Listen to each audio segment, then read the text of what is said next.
still gets in advance. That's not a good sound. It's 11:02, I'm going to call the subcommittee for the nursing home to order. It's 11:02. Rep. McConkey, you want to start the pledge for us, please? Oh, yes, please. Pledge Allegiance to the flag of the United States of America and to the republic for which it stands, one nation, under God, indivisible, with liberty and justice for all. Recording in progress. Melissa, you want to do a roll call, please? Okay. No, I can do it. Representative Smith, Present. Representative McConkey, President. Representative Burrows. Here. Representative Brown, Here. Representative McAleer. Here. 5 in attendance, full Okay. committee. Do you want to do introductions? Does everyone know everyone here? Or I don't know. you don't know anybody? Well, I'm Rep. Smith. This is my second term. I represent Carroll County District 5, which is the town of Ossipee. Mark McConkey, 9th term, new District 8. Need it? Oh, sorry, Anita Burrows, Carroll 2, this is my third term. Richard Brown, Carroll District 3, Moultboro, Tamworth, and Madison. This is my first term. Chris McAleer, Carroll County District 2. I live in Jackson. District 2 covers Jackson, Bartlett, Chatham, Albany, and Sandwich. I think I've got that right.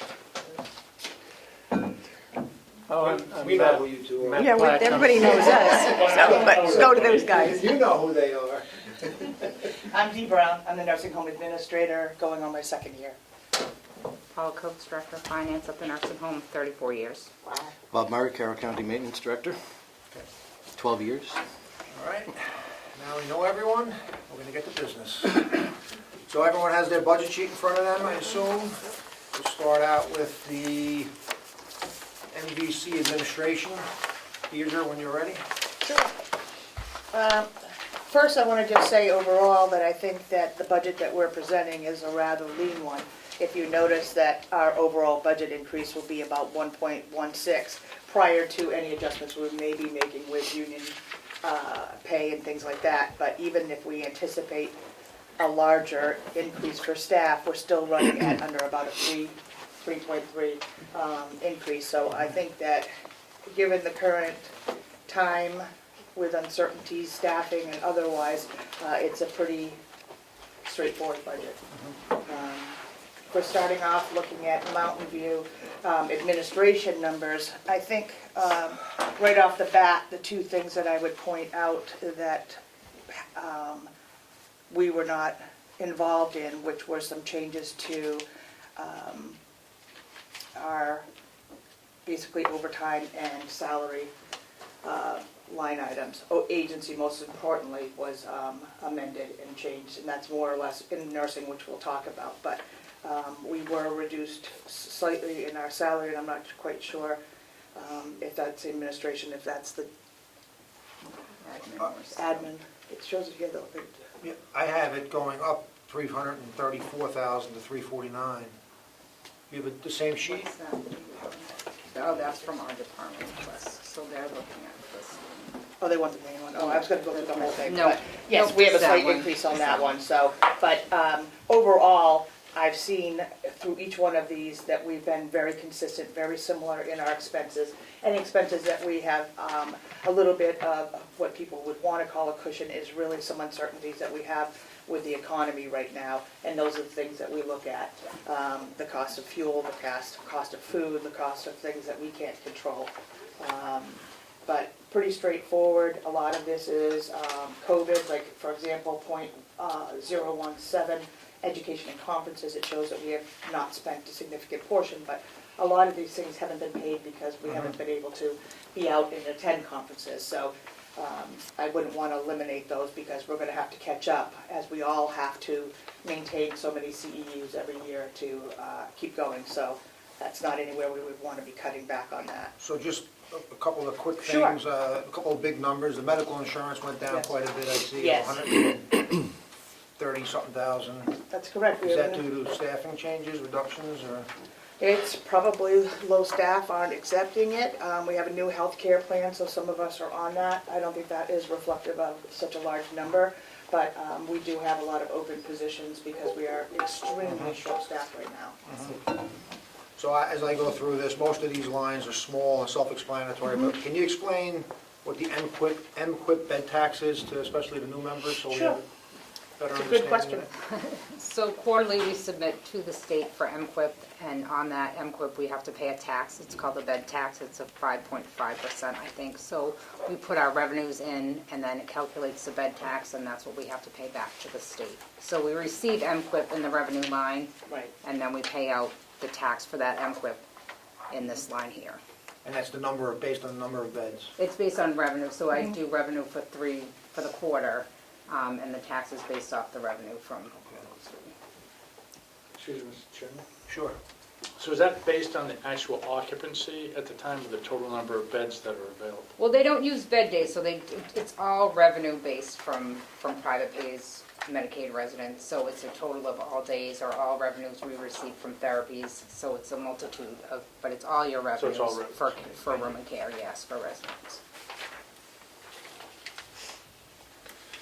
My next question would be, does anyone have anything on the first page before we go to the second page? Go ahead.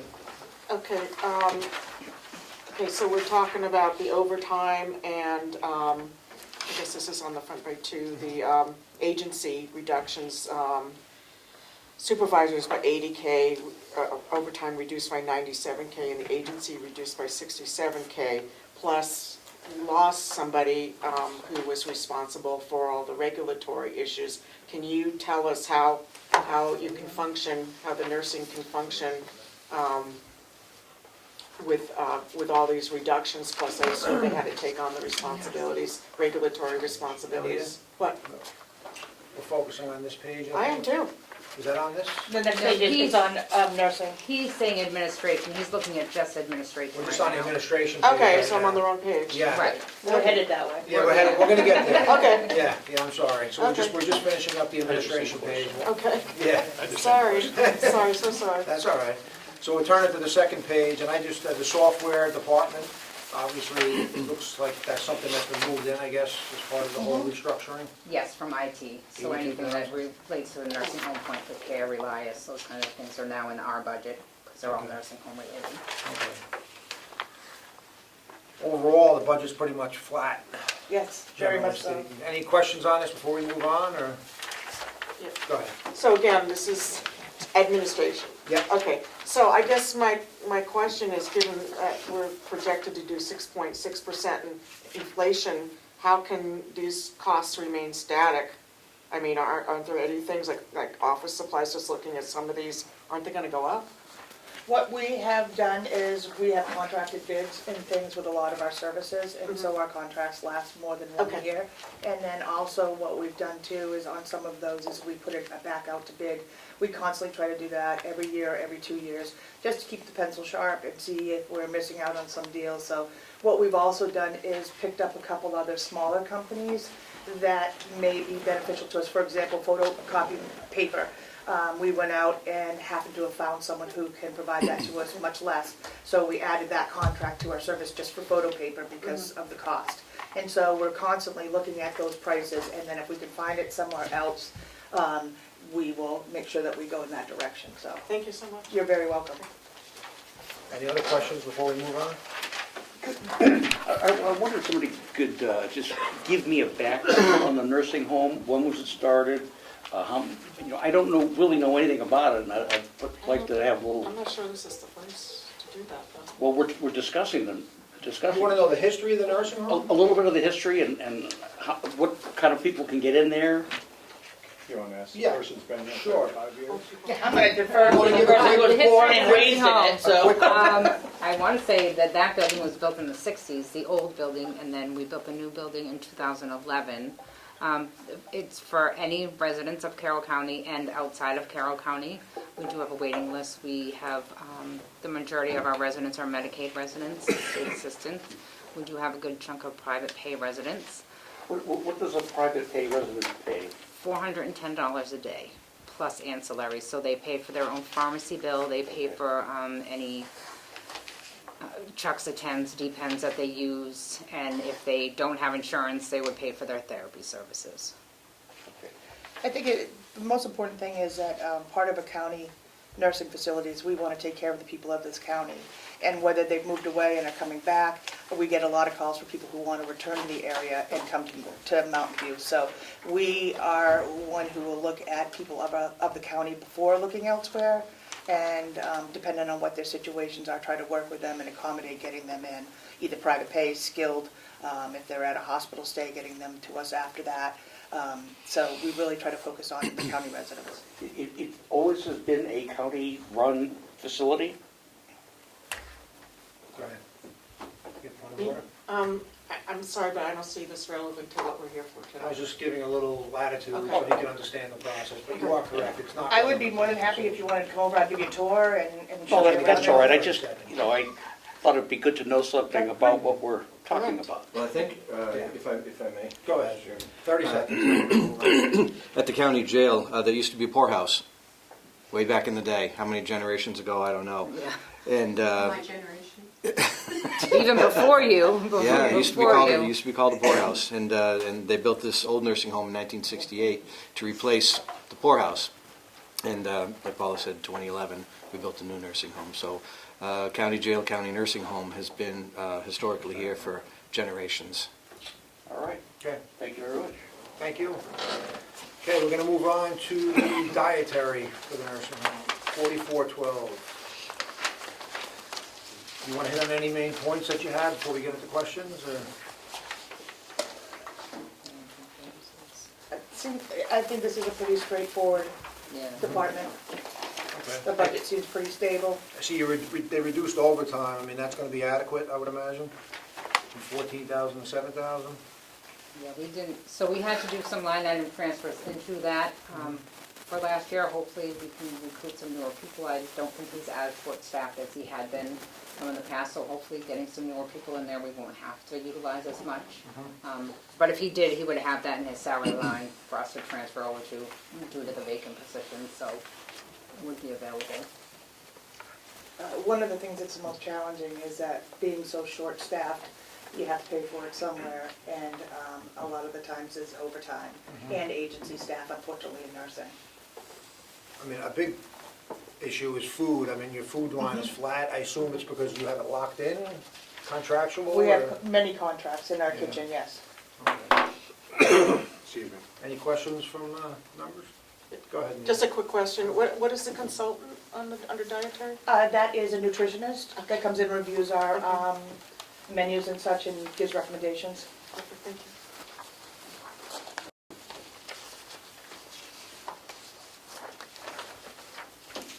Mr. Chairman, Sure, go ahead. just based on your last question, based on the fact that food prices are going up so high, I don't know how that would work in the event that one of these vendors decided that they couldn't meet their obligations as in the contract, and how the nursing home would be able to address that. So just the concern that I have in regard to that, because based on my experience with contracts, you may have a contract, but they may not be able to fulfill it, and then the nursing home is put in a bind. So I don't know if there's something that we ought to look at in regard to that for a contingency. Do you have any thoughts on that? I think Chris Delisle, who's our dietary director, has multiple contracts, but he is also seen some of that happen in the last year, where some of the companies just haven't been able to keep up or whatever. So he's also done his homework in securing other contracting too and some backup. But I think that's something we always have to keep an eye out. What we did when we expected this past fiscal year, that there was going to be a high increase in meat products and the inability to get some of those, is we were able to pre-purchase some and kept it on hand long enough that it would give us enough time to work through that. And so we had a backup fridge that we were able to do that, and freezer. So those are the things that he does, or he finds other resources to get fresh produce, things like that. Great, thank you. Rep. Avaloni. Thank you, Mr. Chairman. Thank you for allowing me to participate in the meeting. What's the largest purveyor that you guys use right now? I would say Cisco. Cisco, and you have two backup? He has, yeah, I think he has, Limbo Foods, and what's the other one? There's one, Main Produce, I think it is, and Limbo And those are all Foods. bid it out and contract it? Yes, and I can check with him and make sure, but he looked at his budget and he felt comfortable. I know we had a little bit left over from last year, so I think he's thinking with that, we would still have Yeah, enough. we made a pretty good jump last year, I remember, in Right. the food area, so. Yep. Thank you. Thank you, Mr. Chairman. Brett McConkey. Mr. Chairman, would you like to, as a courtesy, offer a seat at the table for delegation chairman? I absolutely would, if he would like to be placed, or if he's more comfortable there, that's his choice. I'm good, yeah, fine. You guys are doing a great job. Hiding from the camera. Okay, any more questions before we move on?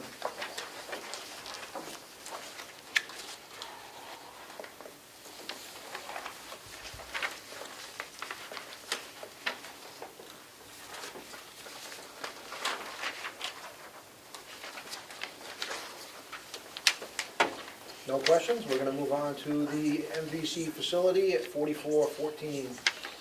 Okay, the two biggest things that you're going to see in this budget is, well, some of you may remember a few years ago, we combined a lot of budgets into one facilities budget. And that ran for a couple of years, it didn't go over so well, people didn't like it.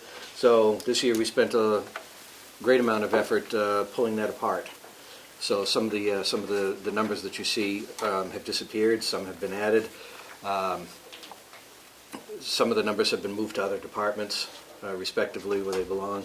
And this is what you see here in front of you is strictly a needs-based budget with a reflection of the inflationary pressures over the last year. We tried to keep everything as level funded as possible, but we have vendors and supplies that have gone up in price, and that's where you see any increases. That's it. There's no wants on this budget. Okay, I just have a quick question on the electric. You get quite a reduction there. Do you have it locked in with a provider? Yeah, or- yeah, we have a contract with electric and propane rates. Okay. And a great benefit of the efficiency program that we ran here a few years ago, we've seen a continuing reduction in our electricity costs through usage. So it's reflected here. And just from, you have a question? If I could, Go Mr. ahead. Chairman, line 66 pellets, showing 22,500 proposed. Yes, Want to talk about that? the last couple of years, propane and pellets have been right about the same price, BTU for BTU. And I chose to only purchase one silo full of pellets over the last couple of years. This year, our propane price went up a few cents. I'm proposing to purchase 3 silos full of pellets and burn them a little bit more.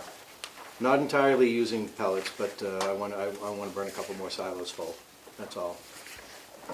You have another follow-up? You do that on the coldest days, I would imagine, Yes. supplements? Yes. Yeah, they've been running for a few weeks now. And of course, the weather has been cold enough to justify running them all the time, but I have been running them. This is just a point of curiosity. Is it a ramp-up period to get them operational, or is it like an on and off? They have to be ignited manually. There's no electronic ignition. Believe it or not, I use lighter fluid and a match. Okay. With all that technology, it's crazy. But as far as the temperature output, it's based on outdoor conditions and load. Is that why the propane cost is down, or did you get a better deal on propane? No, we've just had favorable weather. The propane price has not gone down. Okay. It's locked in the same price it was last year. But we just had less usage. Well, I was just assuming Degree that... days, we use, degree days dictate the propane usage. I was just, some thought that maybe because you were buying the pellets, that's why you're assuming less use of... Yeah, no, and I didn't even light the pellet boilers until after the first of the year this year, so Okay. I can't really, I can't say that the pellets contributed to the lower price of propane. Right. I think it's just simply, we've had favorable weather conditions, favorable temperatures. Mr. Brown? So these are just contracted rates, not pre-purchased fuel? Contracted rates, correct. So have you looked at the opportunity to pre-purchase since it's already in the budget to save money? I know I personally do that, and it saves me a significant amount of money. We don't need to. If they give us a contracted rate, there's no need to pre-purchase. Okay, great, thank you. Go ahead, Anita. Just a quick question. What are the contracted fees and services? That's a long list of things. Oh, even just a general description. I don't need the whole list. Pest control, sprinkler, fire extinguishers, inspections and monitoring, HVAC preventative maintenance contracts, septic pumping contracts, linen Okay. contract. So is that just, I'm sorry, follow up. So is that, is it gone up because it was a different line item before? It was, well, if you look back, it actually went down because some of the lines were pulled out and gone to another department where they belong. Some of the vendors have gone up, and I've reflected those in the individual lines. What you're seeing is the cumulative Okay. of all of those. Okay, very good, thank you. Mr. McCarthy. Mr. Chairman, if I could, to Bob, I apologize for being informal first names. The contracted fees you just mentioned, Bob, that septic pumping was in there, and then we have septic removal below. Are those two different processes, or was that, it's not really showing up in two? I only have one line. It's just called septic removal. It's the same thing. But if I could, Bob, under contracted fees and services, you mentioned one of those items that is in that budget at Oh, I see. $130,000. Yeah, I see what you're saying. So that's not up here.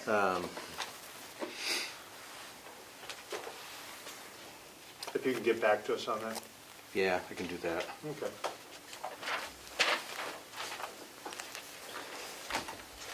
Rep. Avaloni, got a question over there. Thank you, Mr. Chairman. Again, this is for Director Murray. The septic removal, was that for the grease part of the traps, maybe? Grease and septic. Yeah, because I thought we separated that out at one point because we had Yep. an issue on one side with the human waste, and then we had a separate pump fee for the grease. We do have separate fees. Okay. And is that included in these two lines? Yes. Thank you. Bob, I have a question.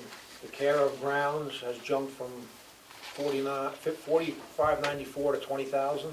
We have an individual project planned for 2023, and that's seal coating and relining the parking lot around the nursing home, which is roughly $16,000. Does that go out to bid or contract, or you do it in-house? It'll go out to bid. We have somebody that we've been using over the last few years. They'll be invited, but we'll put it out. Typically, we don't get a lot of response from seal coaters. They're hard to nail down. Okay. Any other questions from the members here? New equipment is just a placeholder at $1,000? Yeah, 500 for housekeeping, 500 for maintenance. That's for hand tools. If I have to replace hammers, tape measures, silly tool type items as opposed to supplies, I put it under that. If I have to buy a vacuum cleaner, it'll come out of that line. Any other questions before we move on? Okay, we're going to move on to the 4741 interest expense, which is self-explanatory, but I guess someone wants to hit on it. Move on. Oh, I don't, these figures come from Bonnie and. Fine, I mean, they're self-explanatory. I mean, Right. Okay, we don't need to, anybody have any questions? Again, I'm having trouble finding that page, but is the bond principal on that one that went up by 95,000? Principal's on That's here, underneath, yep. interest is on here. So why did the bond principal go up by 95K? That's a good question. Okay. I didn't look at it, I thought it was a bad question. Good question. Rep. Avaloni? Thank you, Mr. Chairman. Last year, we refinanced that bond, and it adjusted some of the numbers. This is Okay. the first year we're paying on it. Okay, thank you. You're welcome. Glad you're here, Lena. I know, I was gonna say that, yeah. So, Mr. Chairman. Yes. Along those same lines, have we looked at the possibility of accumulating funds to offset that cost, long-term, the interest cost, as opposed to having such a high bond payment? I think with the refinance, we got such a low rate last year. was the most efficient way to do it, that. Yes, we were able to save, and if I'm wrong, close to $1 million over the remaining life of the bond, the original bond we had, because we got I think it was like 1.3. 1.3 million. So, follow-up, so on those same lines, I mean, looking long-term, as opposed to having a bond in the future, that we would accumulate the funds ahead of time, so we'd have that money there instead of having to be at the mercy of whatever the interest rates are. I know we get a pretty favorable rate, but if we looked at things like that. I know where you're going with that, I don't see that happening, for that accumulation of that amount of money. Okay, Yeah, without significant raising of taxes. okay, thank you. You're welcome. Okay, we'll move on, because that's pretty self-explanatory. Go to the next page, we have 4413, the winter nursing. I think that's what you had some questions on. Yep.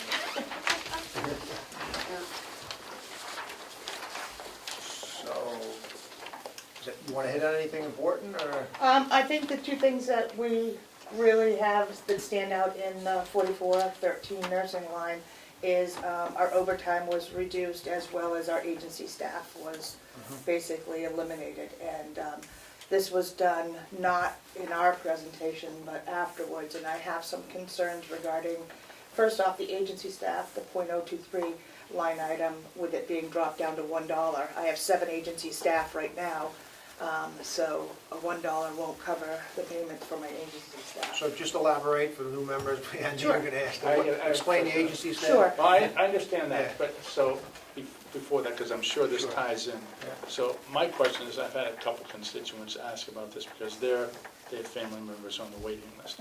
And so my question is the facility at capacity? My understanding that it's not at capacity. So, and so along those lines, we're having problems getting the appropriate staffing so that we can have the facility work to the capacity of what the county people would like to see. So my concern is, we're going down in these costs. If this is something that we're trying to provide to the county, how are we addressing that for the long term? I understand this is just this budget, and that you have issues getting staffing and retaining staffing, but it's really looking at whether we're providing the service that the county members would like to see. First and foremost, there is a significant, not just local for us, but statewide, national, everything, a nursing crisis. And we've been experiencing that for several years and seeing that decline of people coming into the field, but also sticking around lately, especially with COVID. We lost a lot of people.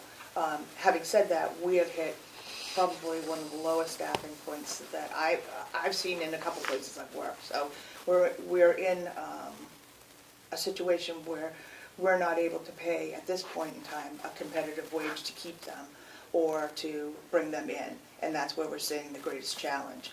And I think that's probably the greatest. As of right now, we're a 103-bed facility.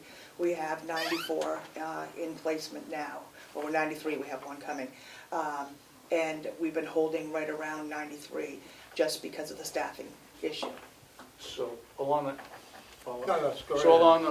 along those lines, I don't know what legally, the nursing staff ratios are from nurses to LNAs to other levels of staff. Have we looked at, because of that shortfall, working with the state or whoever regulates that part, to try and bring in a lower level of nursing care to supplement that? Because that's, of course, a lot lower cost, but to Right. provide the services, I don't know what your flexibilities are on that. Yeah, as far as staffing patterns, there's no official CMS. CMS is our overriding agency that dictates what we do, Center for Medicaid and Medicare Services. So we follow all their guidelines and have to. That's why we have survey every year, et cetera. And although staffing is always a prime focus of it, there's no set ratio established across all nursing homes. They've been discussing it more recently, but there isn't one. As far as our ratios, how we establish it is what do we need to have on board in the house to make sure we're able to provide the highest level of care for our residents. And all the shifts, all the different days, all the different nights, do we have adequate staffing to ensure that is done? And at this point in time, I will say very clearly, the residents are safe and they are getting care. They are not in any way receiving less care. But our staff is burnt out, they're tired, they haven't had vacations, we don't have bodies to fill for vacations, so we're teetering. And it's very concerning about how we move forward. And our hopes is that in this budget process, we will have some significant increases in our staffing pay so that we can recruit and retain. Do you think this is adequate then? Because like you said, you have 94 versus 104, and Yeah. you're concerned about this. I'm just concerned that it's Yeah. enough not to lose what you have. My concern is the overtime and the agency staff is very concerning to me. I wasn't part of this discussion, but the reality of where we're at right now with staffing, this is not the time to eliminate an agency line item or eliminate 100,000 in overtime. We rely on that and we have to. I think the difference is in many other facilities, you're not tied to a number because if someone's not there, you just don't do whatever you were going to do. Nursing, you have to be there. We have to be providing that care. I'm not really questioning your line items as opposed to, is this an adequate budget to provide what you need for the people and what the county residents expect? Yeah, I think if we get an increase in the wages for our nursing staff, I think it would need to be significant in order to make sure that we're able to recruit and to retain. That's my greatest challenge right now, is getting people in the And door. that's through contract negotiations currently, correct? We're in union negotiations, right? Thank So you. we don't know what's going to come out of it yet, so I don't know the answer to that at that point. Okay, thank you. Rep. McConkey. Thank you, Mr. Chairman. A question. The acronym CMS is? Center for Medicaid and Medicare Services. Okay, thank you. Historically, before you were here, I sort of remember that our bed count probably topped out somewhere around 97. It's sort of been in this realm of 93, 95. So unless I'm incorrect, that's, Representative Brown, that's where we have been operating. We had, that's a good question, that, last year we operated right about average of about 96 to 97% occupancy, right in that area. I think our set range had been probably between 97 and 99 residents. We actually, through much of COVID, this last year, were the highest census in all of the state for occupancy, which was unheard of. A lot of facilities dropped to 55%, 60%, and we've been able to maintain over 90%, which is exceptional given the shortages that we're facing. Thank you. Thank you. Okay, I'm going to go back to what I started, almost Yes. on the wrong page. So in line with what you're saying, my question is, we're seeing reduction of the nursing charge and supervisors by 80,000, OT reduced by 97,000, and agency reduced by 67,000. Would you think that this is a recipe for failure for the nursing home?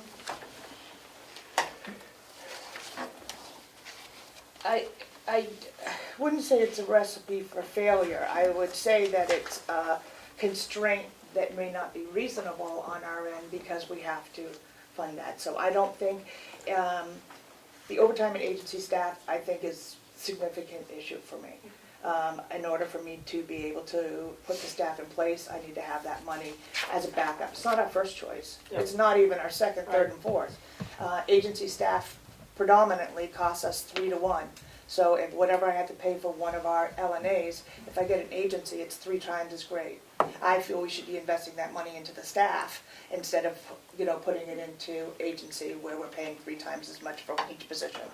We're paying almost $150 an hour for a nurse for an agency versus the 35 or whatever that we do in our facility. So it's significant, and an LNA would go anywhere like $60 to $80 an hour, and they're currently paid right now $16.99 an hour. Thank you. Follow-up, please? Okay, the other question I have is relative to the individual that left who was handling all the regulatory functions. My question is, my understanding is those functions were kind of farmed out to other people. So are they being squeezed further by having to take on those responsibilities? And is there a written plan so that we know that those regulatory functions are being handled? Sure, I think that's a good question. I'm not real sure about the information as far as regulatory functions. The most of the duties and responsibilities, that position that was eliminated was more administrative, staff development, some reporting for COVID, things along Quality that control? line. No, that position was not quality control. Okay, after reading the functions, it looked to me like they were regulatory compliance functions. No, not at all. It was more of, like I said, staff development, a significant piece. That person actually had the staff development prior to. And then, as I said, did some reporting with COVID and some other duties with scheduling and vacations, things along that line, and orientation, which a lot of those are HR functions that HR assumed. Deidre, I got a question from Rep. Avalon in the corner. I would just like to remind everyone that we're speaking about a position, not a person. Just to make sure that we're I'm clear not on talking that. about the person at all. I know, just want to So remind those you. duties were more administrative, and those people that were taking up some pieces of that role were already doing that role. We're doing, these are the HR people? Well, the HR people picked up the staff development portion of it, but we also had the scheduling, vacation approvals, those type things that we already had a scheduler who was already doing that. Okay, last thing, Sure. I don't have, unfortunately, I don't have those, what the responsibilities of that person wasn't in front of me, but going through them, they look to me like fulfilling regulatory requirements. I don't know what document you're referring to. Okay, the job description for not the person, but that job description that was eliminated. What was that? Yeah, want to elaborate? I don't think that's accurate. I don't know where you saw the job description. Okay, I will cop to the fact that my husband is a national healthcare consultant, and he would probably disagree with you after reviewing that information. I think we're talking about the job description here. Excuse me, I don't understand. I would think that we were talking about the job description here, not elsewhere, not nationally. Yeah, I know, I Actual understand that, job description. I understand that. We're talking about the same thing. And I'm just saying, let me just say my last thing, and we can pursue it at another time. A lot of the functions that were on that list, that job description was handling, are not things that HR is equipped to do. I can't speak to it because I don't know Okay. what you're All talking right, about. I'll pull that out. Because if it is a Carroll County job description, you're saying? Yeah. Okay, I'll pull it out for All you. right, we'll Okay. move on. Yeah, we'll move on. Rep. Brown? I have one quick other question. It's really a staffing development, how you're getting these people. I know someone who's, a young person who went to Moultonborough, and she went to, I guess, Kingswood and got her LNA out of there. And then we also have local community colleges. Are we doing something in the pipeline to get these young people on track as a career thing? Hey, go to the high schools or something and say, hey, you go ahead and do your LNA, we've got a job for you here. Go to whatever community colleges are in the area, do the same thing. So we get them in the pipeline early, and that way we recruit them and we can maybe offset some of that contract cost. Plus it's local jobs for our local kids who might want to stay here. So do we have an active program on something like that? Is this related to the budget? It is related to the budget because it can possibly reduce the budget and make sure we have the appropriate staffing for the long term here. So it's a program that you can put in place to maybe stabilize our cost and meet the requirements that you said you have difficulty with. Absolutely, and we do that. We worked with Kingswood, we've reached out, we're offering LNA classes at our facility. So we've done a couple, we've brought in probably, 6 or 8 at a class, and then attrition happens and we may get 3 or 4. But yes, we definitely have, and we've actually made it a point to reach out more to those high schools that offer that vocational training and see if we can collaborate so that we can, A, get people in the door, but get more people into the field as well. Fantastic, thank you. So I just want to, who did? Oh, sorry, Chris, go ahead. Thank you very Mind much. if I don't want the formality, I like Just fine. easy first names. Just to back you up a bit, you said we're not paying a competitive salary either to hire people or to keep people. Now, does this budget get us all the way there, halfway there, And if it doesn't get us all the way there, do you have a ballpark figure someplace out there that we might require to get there? I think probably the biggest thing right now is not knowing where we're gonna end up with the union. And so, once we see where that union negotiation takes us, we'll have better answers there to say, are we all the way there, or are we halfway there? So I think we'd have to wait and see what we get out of the union. Very good, thank you. Thank you. So I just want to hit on Sure. just go right back to the beginning here. So the reduction in the overtime of roughly 100,000, the salary line is up roughly 175,000, and then the agency staff has been eliminated. I assume the goal, and maybe I'm speaking out of line on behalf of the commissioners, but the goal is to get a new contract ratified, increase pay, to increase staff, so then you're not gonna have to rely on the overtime or the outside agency staff. Go ahead.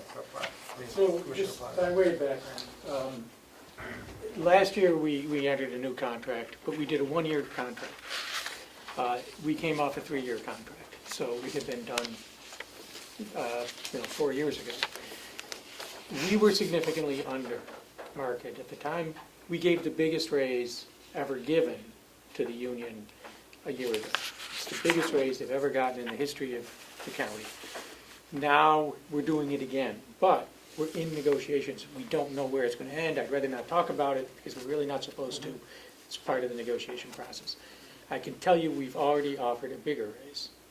So we're talking in terms of a bigger raise. That's in the budget. Okay. We don't know if it's going to be enough yet. We will know soon. We're trying to set up a meeting. We just got another ask from the union.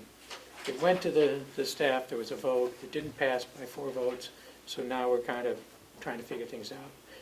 There had been an issue, some of the people at the nursing home still did not understand the new insurance. What we did was we lowered the cost of their insurance with the same benefits, same company, same coverage, everything, lower cost for them. And some people, for some reason, didn't understand that it was a good deal. I think we've gotten over that hurdle. At least that's what I'm hearing now from the union rep. We've gotten past that hurdle. They do understand now. Now we're talking about, what the pay is going to be. We don't know where it's going to end up. So, if we can, I can tell you what we're paying now. I think we're the lowest in the state now, and it's not now, but soon we'll be the lowest in the state. Every other county has made adjustments in LNAs. Most of the work at the nursing home is done by LNAs and MNAs. They're the frontline people. And we're down a lot on LNAs, and we have a lot of positions that are unfilled. So, does that help? Okay. So just to clarify, the 175,000 in here in the salary line is a guesstimate based on negotiations that are occurring. We had to, Right. we had to deal with the negotiating Right. committee. Okay. We didn't pass it. Thank you. That's in. Okay, I was able to find a list of things I was concerned about. Some of the things that I would like to know, just in general sense, who's handling. One of them, staff development, annual staff recertification. I'm just going through the ones that I think are related to regulatory issues. New staff orientation and training, quality assurance and performance improvement, which is key.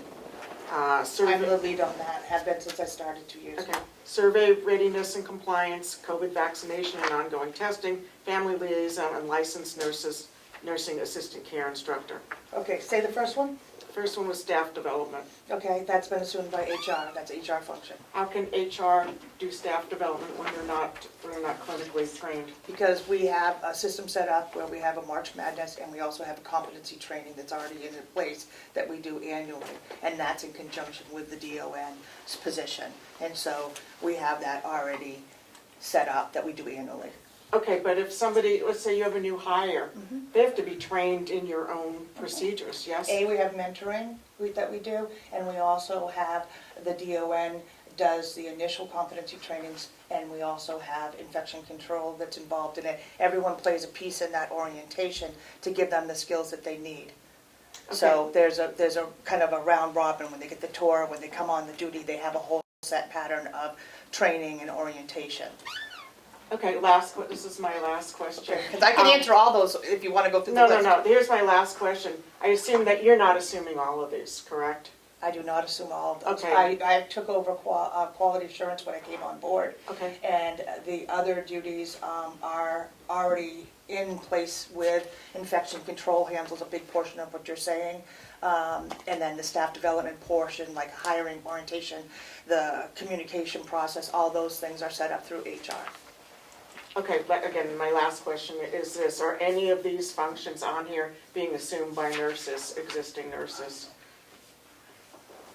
So all this, like 80 hours from the former position went where?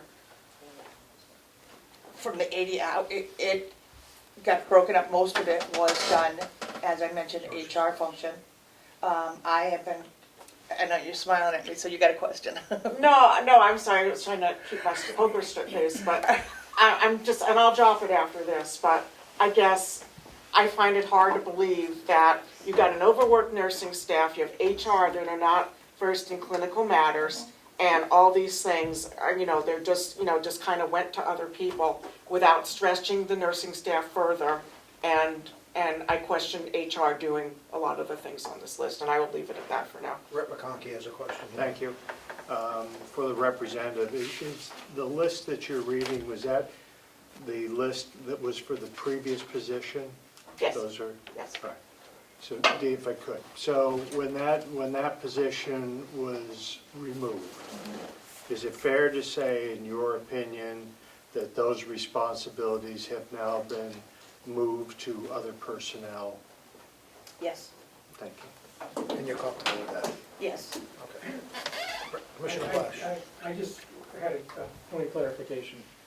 What is the list from that you're reading? Where did you get that list? That's a personal list, because I can tell specifically. Yeah, Is that the job description? No, it's a personal list. I prefer not to say where it came from. Then we probably shouldn't be having this conversation like that. Well, we'll have it another time, then that's fine. We won't be having a delegation. Well, So if you want to talk about it now, you can talk about it now. It'll be brought up again at some point with public discussion or wherever you want to have it. Sure.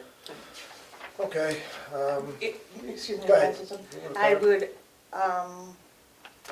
ask if you'd like to talk about this. Yeah, or why don't you and I meet, that would be great. I'd be fine with Okay. that. And I just want to say, I'm not attacking you at all. No. I hope you don't take it that way. I'm just concerned about the regulatory stuff, particularly, performance improvement and quality control. In Okay. my previous life, I was compliance and ethics director, and so I certainly understand the importance of quality improvement. And also, I'll tell you really honestly, is my license is on that wall, so I'm never going to put us in a situation where we fail. Okay, thank you. All right, we're moving on. No more questions on 4413. We're moving on to 4415.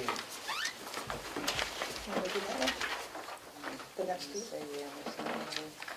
Nothing, we didn't change No anything in here. Consultants is pharmacy, the dentist, the psychiatrist, physician services is our medical director, and oxygen is self-explanatory.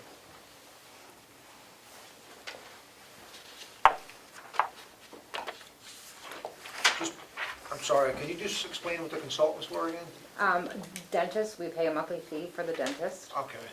We pay the psychiatrist, we pay him quarterly, and then I think we also pay him in increments if special circumstances come up, he gets a stipend for certain things. And pharmacy consultant comes out of that line. And then physician services is strictly our medical director fee. Just, again, point of curiosity, does the dentist actually do dental treatment at this location? Yes. He does. Does he come in a mobile vehicle? Does he do it?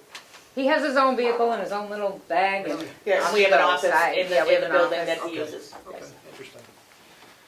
Any other questions on this? No? We're going to move on to 4415, which is We physical just did that therapy. one. 16, you mean, 16? Oh, is it a typo? I have 4415, 4415. Oh, yeah, 4416 typo. is physical therapy. Yeah, it's a typo on the sheet.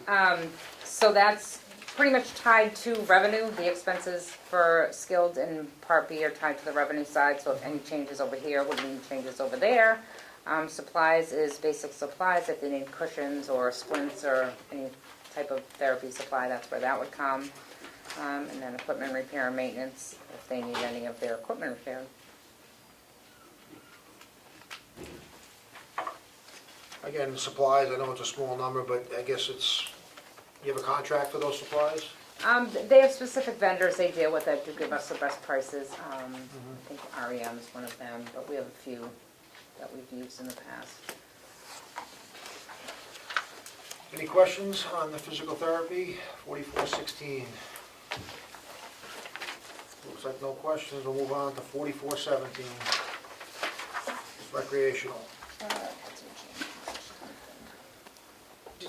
I don't think much change. Yeah, there's not much changes in this from last year. I think some of the salaries, it's all salary related, basically, it increases that they had received, and then the associated social security and retirement costs along with it. Everything else is Beyond the that, I same. think everything else is exactly the same. Yep. Mr. Chairman, Sure, man. can you just give a quick description of what's covered in that for me, since I'm In which, in this 4417? Just recreational. so the whole what our recreation therapy Yeah. department is?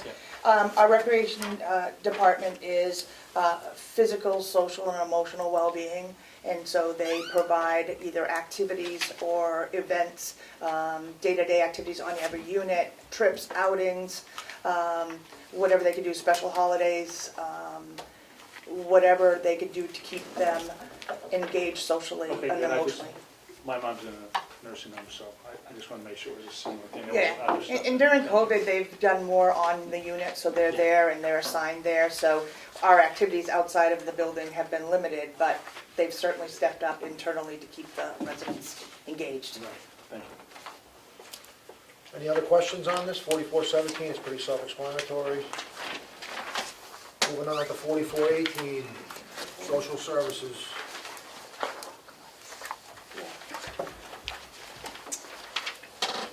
Pretty much exactly the same situation. I believe it's gone down this line item by about 5,000. So really, it's just salary related and the associated costs, the social security, retirement, et cetera.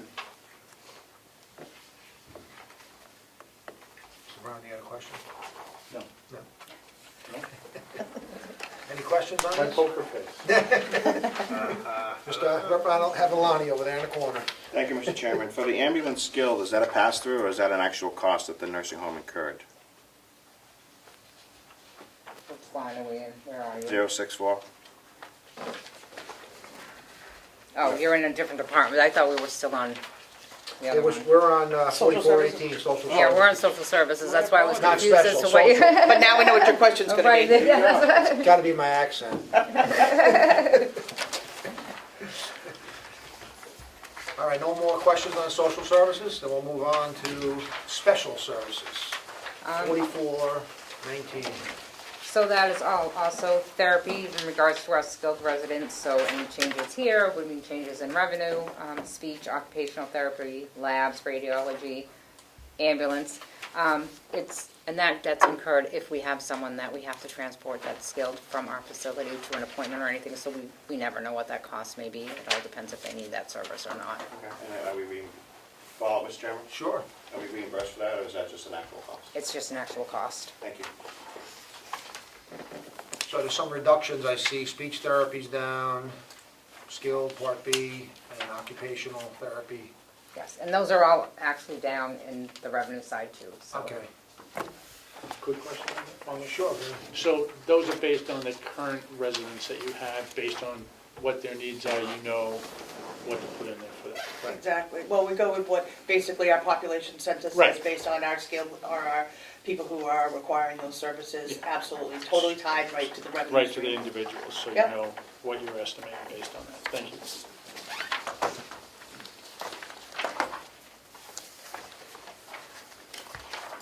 Any other questions on 4419?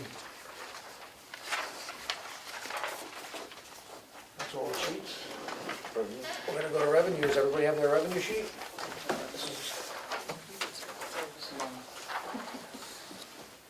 we haven't had a chance to look over it. Do you need a copy? I have an extra one here. Anybody doesn't have a copy? Are you not ready to hit, did you guys review revenues yet, or? Is that your poker face? I don't think he has. No, why? It's our budget, yeah, we adopted it. Back at end of November, I guess. Everybody have their sheet ready to start heading through this? You wanna go right down through each one? If Yeah, you're- she's gonna take that lead. We basically annualize these from the previous year. We're basically going off the same thing. We did get a Medicaid increase in rate, so that helped that line. We did increase our private pay rate, so that increased that line. Everything else is pretty much based on where we were this past year. So, Except the pro share, we left that alone at 1.2. Mr. Brown, So, Commissioner, I guess you said this is the one that you adopted, right? So, your proposed on the skilled room and board is 300,000, right? Down significantly from before. Am I missing something there? Down from the prior year's Yes, budget, yes. but not what we actually made last year. Right. So we're basing it off our actuals. Where we were September 30.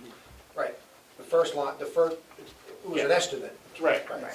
So, you made 205 last year, That's where we September. were. and you think you're gonna make, so I'm just, my question is, why do you think these things are gonna go up? Well, this 205 is only through September. Okay. The middle column So September. so this is what, based on through the end of the year, you feel that you're gonna go up to basically 300, so Correct. it's basically a Yes. flat line item? No? Again, it's based on what we're projecting it's going to be. So we made 205 through September. Right. So we're thinking through the rest of the year. So it's a projection through the rest of the Right. year, so you say, and Yes. so it's basically flat on what you've made this Possibly past. some increases built in, some inflation built Okay. When are we gonna actually get a real revenue number? Any idea when that may come into us? in. I should have. They should have that now. I mean, I know all my stuff is in for them, was in for them, so I don't know what else they would be waiting for, but I should be. they should have that for you. If we can get that, I think that would be good. That's helpful. Okay. The expenses. Thank you, Mr. Chairman. Donations, is that the proceeds from programs that are out there, or I'm not explaining it correctly? Tell me about donations. There's some light That's a new funds and line things. to me, and I think a lot of that has to do, and I'm gonna have to check with Bonnie because it's not in our proposed budget, which is good, because I think that has to do with the donations specifically to the nursing home that are held in a checkbook at the nursing home, the gift card checkbook. It's not part of our revenue line, so I'm not sure why it's there. Would you like to get clarity on that? Sure. Can we get clarity on That's, that? yes. At some point? Do you want That just brought up the same thing. Go ahead.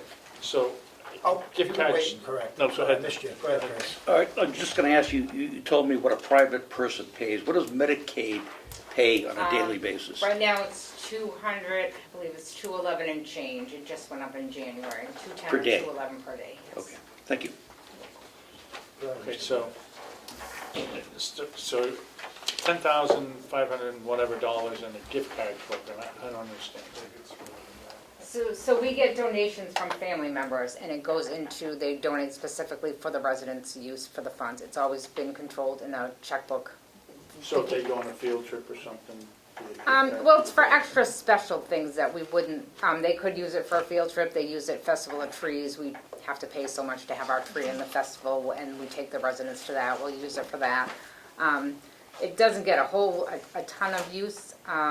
We also have families that donate, there's someone who specifically donates to nursing education, they want this money to go directly to nursing education, so there's a line item in there specifically donated for that. So I'm just confused where this, so there's different line items someplace for these donations, and you just lumped it all into. Well, I don't know why it's in this revenue page. Okay, that's what I was It's never been in the. It's never been in It's it never been in before. here in the past, so Okay. that's why I'm saying I don't, It just seems out of place. right, it should not be in here because it's not revenue money, it's not money that's coming over here to the Right. county, So it's held that might, we separately might for the wanna do residents. something different with that. Well, it's not in the proposed column, it's just in what we got last year, so I don't know if it's set up, if Bonnie has it set up I differently don't know. to just show that we got Because those it's not a donations. real revenue item. It's- Correct, correct. And who oversees the spending of that? It's a separate fund. Right. I don't And you know. can see it doesn't have a line item number either, Right. so. So I think it's just put in there. Mr. Chairman, I sort of remember we've had conversations about this over past years. And so, to me, I'd like to see it there, and there's a question of how that money is spent and where the revenue stream was, so I'm glad it's shown, if you could just give us some backup for what it is. Because aren't there some continuing funds that are out there from, that have an annual annuity associated with them that goes to the benefit of the residents? Well, anything, I any remember donation something. in that checkbook, unless it's specified for, like I said, we get a yearly donation from the Seidlinger Fund. She was a resident here, and specifically for nursing education, that's what, when they send it, that's what it's designated for. So there's money within that checkbook just for if someone needs some education in nursing, special education. If you could so. follow up, I'd Yep. appreciate it. Thank you. So two big lines are pro share, I don't want to elaborate on what that actually is. Yeah. And obviously the MQIP bed tax, you could want to hit on that. Okay, and that we had talked about in the Right. expense side, so this is where the revenue side comes in. So again, it's based on, they have a formula that they use and a certain figure they give us per bed day through the state. So we send them our revenue information, we pay the tax, and they calculate what we're gonna get for income. Any questions on that? No. Mr. McConaughey. Line 53, cafe meals. There's been quite a discussion on that over the years also. And I know that some persons that work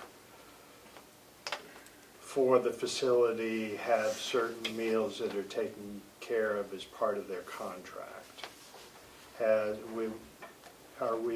Is this fall, it's the same as last year.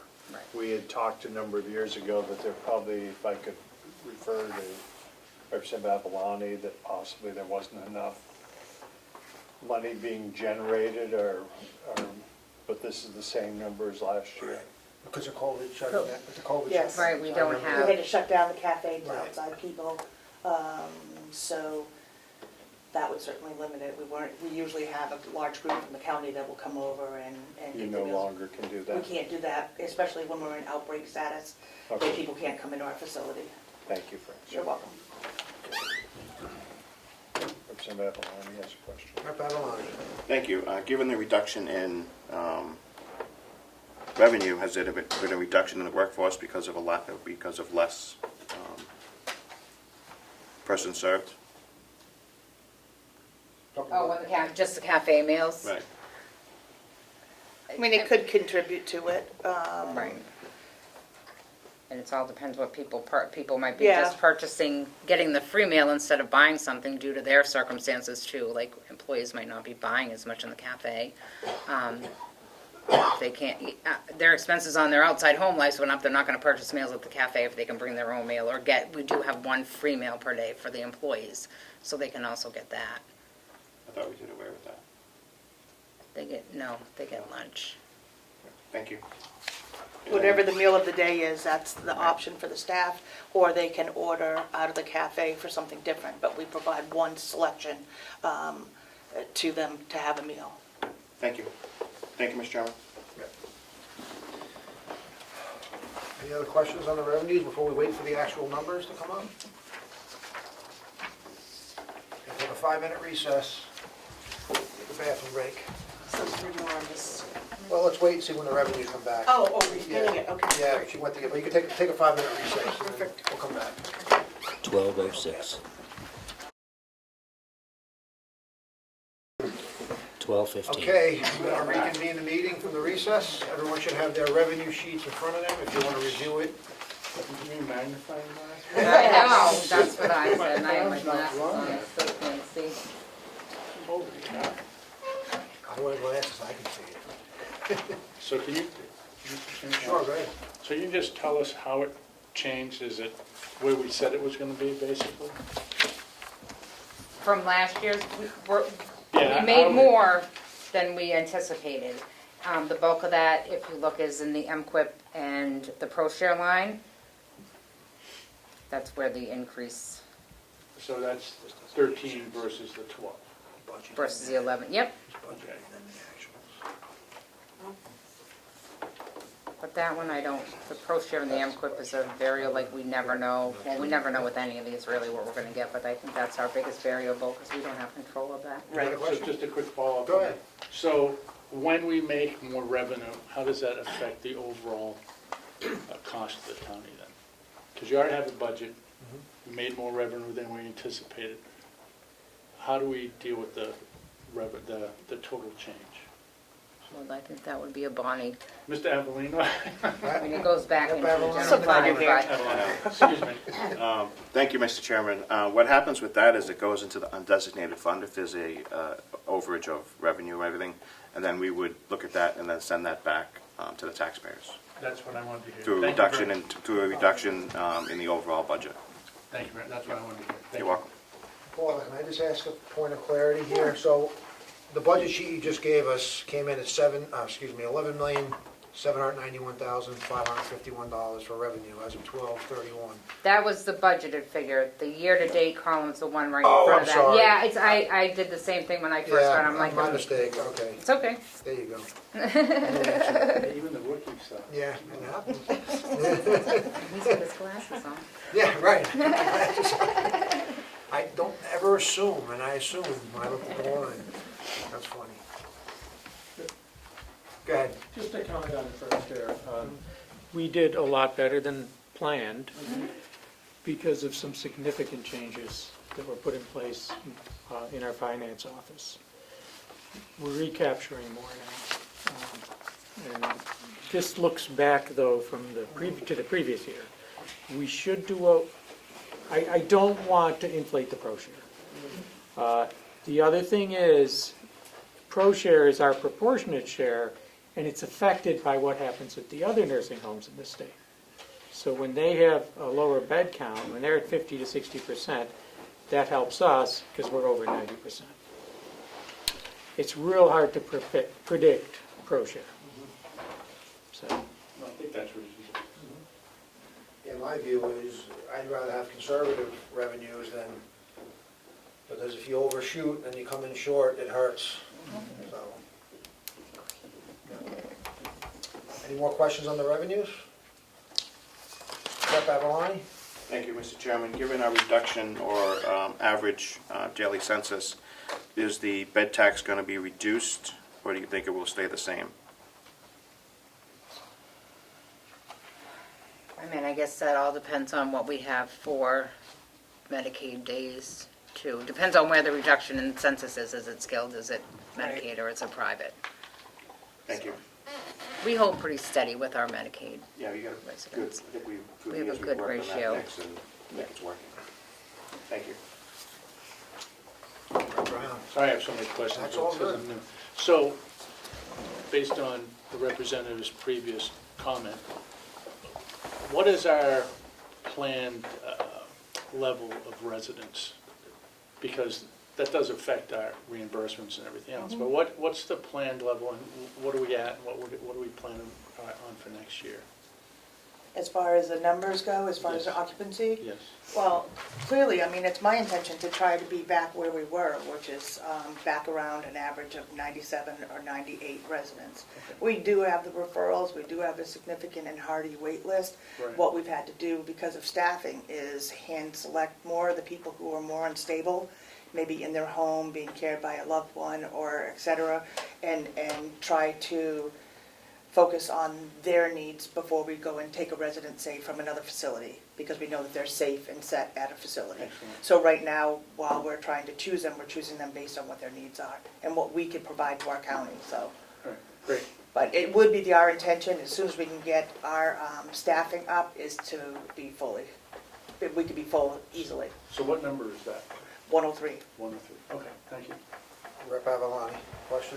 Thank you, Mr. Chairman. Just for further clarification, what is the mix? So we have so many Medicaid beds, so many private care beds, and so many skilled beds. Is that ratio working? And could you just tell Representative Brown what that ratio is? Might Yes. help a little bit. We don't really have a lot of say over skilled. It's depending on what's coming to us and how they're coming to us.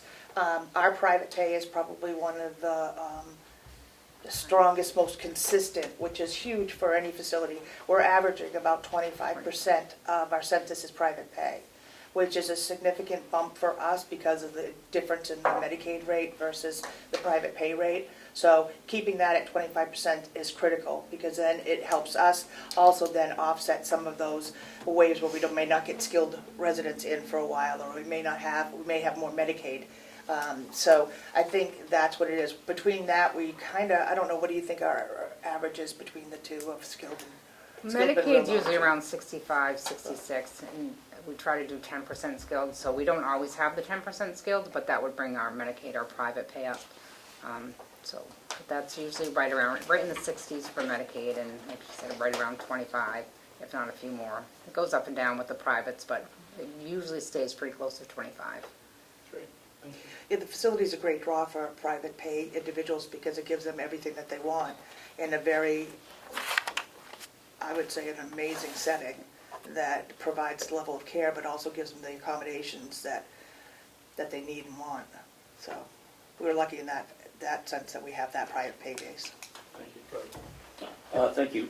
Just a question, whether somebody's on Medicaid or not on Medicaid, they're obviously can pay, does that make it sounds like it does play a part of the decision of whether to let them in, or are you just trying to keep a ratio? In other words, you had two people, one is a skill pay and one is on Medicaid, and they're both in the same physical, mental condition, what do you do? That's a great question. One of the things that we do is we also always look at what the residents' needs are as far as the environment next door. We have different neighborhoods or units that provide different level of care, types of care. So depending on where our openings in our facility, we may focus more on that direction. For example, our first floor are a little bit more of our higher care level, maybe our dementia, those type residents. So we want to make sure when we place someone, we place them that would fit within that population. So that may alter which one we decide to take based on what they need for care. I personally, my belief system is that we're a county facility and we take all. So Medicaid versus private pay may be a financial change, but philosophically, we're a county, we need to take care of our own. So we keep a mix of that. And we try not to have those type things enter into the decisions. Thank you. Rep. McConkey. Thank you, Mr. Chairman. A number of years ago, the delegation had long conversations with what our cost was, and perhaps we could ask that they entertain more private pay and work towards a skilled mix. And then the nursing home would be in charge of what that mix would be. But it made quite a turnaround on what the county taxpayers were paying for that facility. I applaud the way you handle that and the way it's been done a number of years. But if we didn't have private pay, you can see through here that our portion that we would pay would be quite a bit more. Maybe I missed it, but did you say what private pay per day is? 410. 410? Okay. Any other questions? I am, based on the number of questions still that are unknown on the general budget, I think we need to put that off to our next meeting. But I'm confident, comfortable in the revenue projections based on what the commissioners presented. So I will entertain a motion for the $12,282,588 if someone wants to make one. I'll make that motion, Mr. Chair, Chairman. second. Second. Any more discussion? All those in favor, say aye. Aye. Opposed? Okay, it's 5-0. Anything else before I recess? Nothing? So I'm going to recess to a call of the chair, to a date to be determined. What days are better for most? Is it Fridays? Fridays for me. Fridays? Fridays works for me. Friday? Doesn't, Fine. Friday? Mostly Fridays. Okay, so we'll try to find There'll be a Friday. couple I can't come. Okay. Till 1 o'clock.